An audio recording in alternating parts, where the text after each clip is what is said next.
What is up, ladies and gentlemen? Welcome back to the channel. My name is Tim, and thanks so much for stopping by. In today's video, I want to talk about Black Ops Cold War and just, is it in trouble? We are going to be taking a look at the graph, and you can probably tell from the thumbnail. I tried to incorporate it somehow. I don't know which final thumbnail I'm going to be picking, but yeah, you can probably tell from that. And by the way, if you want to get any insight and give me opinions on thumbnails or something like that, make sure to join the Discord down below. I'll be posting sometimes here and there. Sometimes you guys can ask me what the thumbnail will be. Maybe I'll post it or something, and you guys give me opinions on that. Let me know what to change and stuff like that. Just you can get an insight on how I do my thumbnails, even stuff like that, if you're interested in any of that. Before I get into the video topic today, I just want to mention a quick note about the gameplay. This is the most average gameplay I'll ever post on Cold War. I straight up get slightly above a 1 KD and I get slapped this game. Okay, I think I'm playing with JB, or I'm playing with someone sweaty this game, and it's sweaty, right? If you've seen any of his gameplays or just know how he is as a player, he is a pretty sweaty player. He's a pretty good player. And that means we're going to face good players. So I am not on his caliber, not in a long shot. So I'm trying to hold my own. I'm struggling out here, but it's the only raid gameplay that I thought was worth showing recently. I have some other ones where I go like 21-10 or something, it's just average stuff. But this one is pretty much the epitome of Black Ops Cold War, where you have to try your absolute best to try to win, to try to get kills and all that good stuff. You have to do your best. You can't take a day off. You can't use the M82 or the freaking M79. That's the weapon I'm using right now. That's that little grenade launcher thing. That sucks, dude. I'm trying to get that leveled up, and I don't know how I'm going to get that gun gold. Treyarch, you need to buff that. I'm in hardcore, like shooting people like 3 times. Nobody's dying. I don't know how I'm going to get bloodthirsties. I'm getting a headache just thinking about it, bro. But yeah, that's a quick note about the gameplay. I'm going to try to make sure it goes all the way to the end, which means this video is probably going to be around 13 minutes long, hopefully. And hopefully you guys stick around for it, because the ending is pretty exciting. I'm not going to spoil it, but it's a pretty interesting ending, and it's probably going to be one of the most relatable gameplays you can tell. Because it's average. It's not where I just slap a bunch of noobs. There are no noobs. There are no noobs in this game, alright? You don't see people slapping noobs unless they're reverse boosting, which I'm not gonna do. I'm basically just an average player anyway. I think if I went into a reverse boost lobby, like for instance a protected lobby, if I only shopped for those kind of lobbies, I'd probably be around, I don't know, maybe like a 2.5 KD, maybe a 3 KD. Like some reverse boosters come out with it like with an 8 or 9 KD. Some come out with like a 3 or 4 KD. I'm probably on the lower end. I'm not an amazing player, even if I'm slapping noobs. I make foolish mistakes here and there in COD. But with all that being said, let's talk about this chart. So if you didn't know, an analytical firm called SuperData gave the November 2020 monthly report. As you guys know, we're in the middle of December, so all this information was gathered and implemented into this chart. And we can see the games with the highest generating revenue for per console, right? So we got PC, console, and mobile. And I'm not going to cover mobile because, it doesn't really matter. Cold War is not on mobile. And as you guys know, this topic is Black Ops Cold War in trouble. So let's talk about it. I'm going to flash the chart and probably leave it on the bottom of the screen or something like that. So as you can see, when you're looking on the PC side, you can't find Cold War. It's hard to find, right? And then boom, there you see it. Oh, okay. Now that I'm going down the list, number 6, Black Ops Cold War is the 6th highest PC selling game in terms of revenue. That is scary, right? That is not good, considering the fact that Call of Duty just went crossplay like last year, and the fact that Warzone was a huge hit. The fact that Cold War is this far down in its opening month, right? It came out in November, right? Opening month, and it's this far down behind World of Warcraft. Okay, that's fine. A lot of people play WoW, whatever. League of Legends? What? Maybe I don't know much about this game, but League of Legends is earning more than Cold War at this point, and maybe not in terms of sold more. I think League is a free game, but it's making that much more money than Black Ops Cold War is. Like, I don't know if people are just really on board with that boycott or something. Maybe that's what happened, or maybe just copies didn't sell, alright? Because Cold War, it's not looking good, right? If it's getting outclassed by League of Legends in November 2020, that's not a good sign. Next up is Dungeon Fighter Online. Again, I don't know about this. I don't know what Crossfire is. I don't know what Fantasy Westward Journey Online is. I don't know what these games are, unfortunately. I'm not that much into PC gaming, except for, the games I want to play. COD, Valorant. I guess I'm just a shooters kind of guy, right? After that, we have World of Tanks, Sleepy Joe Seacott's favorite game. I think that's just hilarious that it's on this list. Assassin's Creed, Roblox. Somehow Roblox is making a lot of money. And then number 10, Modern Warfare, a game that's a year old. The previous game is still in the top 10 for November 2020. Now, this is most likely due to Warzone. I don't think people are spending money on multiplayer stuff, but obviously it implements to both.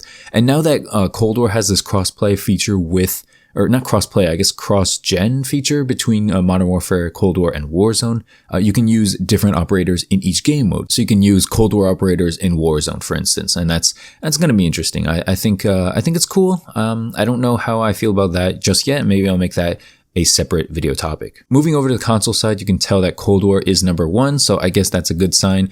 And then 2K, Watch Dogs, Assassin's Creed, FIFA, and so on. I think it's funny how GTA 5 is still making that much money. Fortnite is very low on this list. It's behind Modern Warfare at this point on console. I don't know if people just don't play Fortnite on console anymore, but you can tell Fortnite's not even in the PC top 10. So that says something about Fortnite right there. And again, I don't want to really talk about mobile too much because COD's not really a thing on mobile, except for COD Mobile, I guess, which interestingly enough, I don't see on the top 10 here. So that's weird. But anyway, the focus is Cold War, right? Just looking at the console side, you'd probably think it's okay. Just looking at the PC side, it's not looking good. I can't believe, I was really shocked when I saw this. I really expected Cold War to be in like the top 3. I couldn't even think of another game that could compete with this except for like World of Warcraft or I don't even know. I really don't know. Maybe Modern Warfare. Like I didn't know what other games would be competing with Cold War, especially in November 2020. Cyberpunk maybe? And then I'm not going to talk about Cyberpunk and how that got kind of unfinished, rushed, and then like refunded or something. If you didn't hear, I think that's what happened to Cyberpunk. So that's kind of just bad.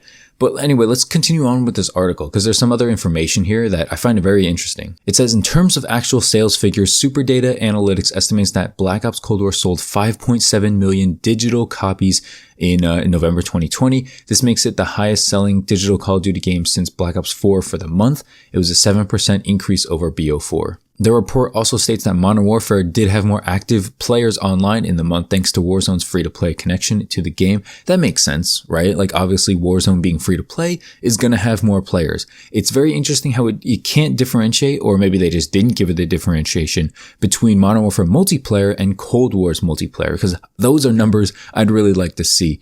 Not that I hate Cold War, not that I hate Modern Warfare. Like I've said in multiple videos, I prefer playing Cold War over Modern Warfare. I just think the gameplay is better. The matchmaking, I would honestly say is worse. I think matchmaking is going to get a lot better when Cold War is not the prime game of the year. You know, like if next year Modern Warfare 2 comes out, for instance, I think Cold War is going to feel a lot better because there aren't going to be as many sweats and the gameplay is going to be more smooth, in my opinion. COD games are usually better a year after they get released. So I honestly think it's going to be the same for Cold War in that instance. It also says Call of Duty Black Ops Cold War sold 5.7 million in November, a 7% increase compared to the previous franchise record holder BO4. And then at the very last note here, it says, thanks to Warzone, Modern Warfare had 2.7 times as many players as Cold War in November 2020. Just goes to show the power of free to play. And it's good, right? It's a good thing to see that many people back on Call of Duty, back hype about Call of Duty. It's doing wonders on Twitch and YouTube.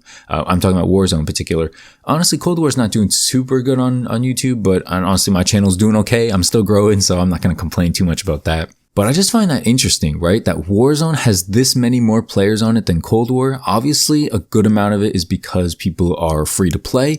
But how many of it is people having both games and deciding to pick Warzone? You know what I mean? Like, that's definitely an interesting statistic that I would like to see. I'm sure a lot of you guys would like to see that too.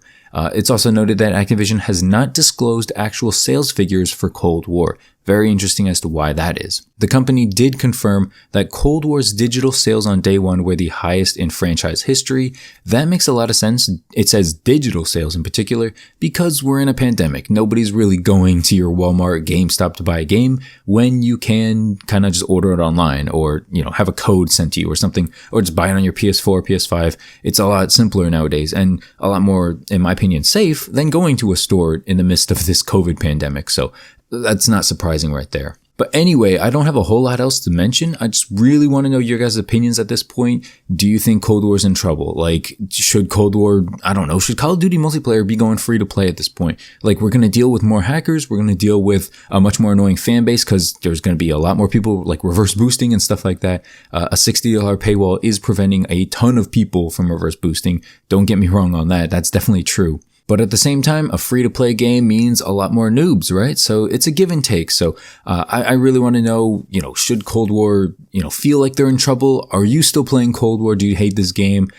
Like me, I'm still going on the camo grind. I refuse to be a peasant in Warzone. I'm going for that Dark Matter Ultra, and I'm getting there. I tweeted out the other day, I think yesterday or something, I tweeted out about getting diamond LMGs. I'm doing a lot of progress, right? I'm pretty much leveled up every weapon.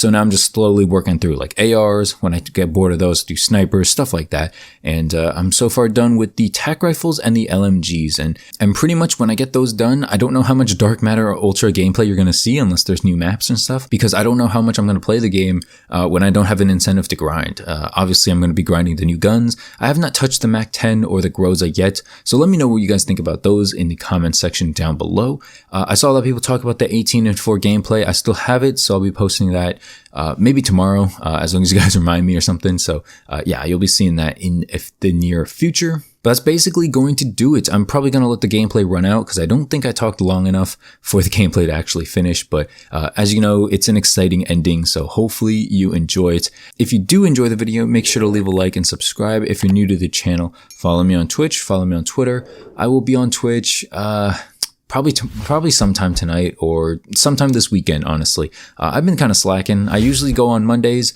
and sometimes Thursdays. I've been slacking on the Thursday streams, but I will be, I'll try to kick it up pretty soon here. Last little reminder here, as I got some time here, make sure to join the Discord. Again, links in the description down below, and appreciate all the support. I really do. It's been a great year. We still got videos to come in every single day, basically, and I'll see you in the next one. Thanks for watching. Enjoy the rest of the gameplay, and peace.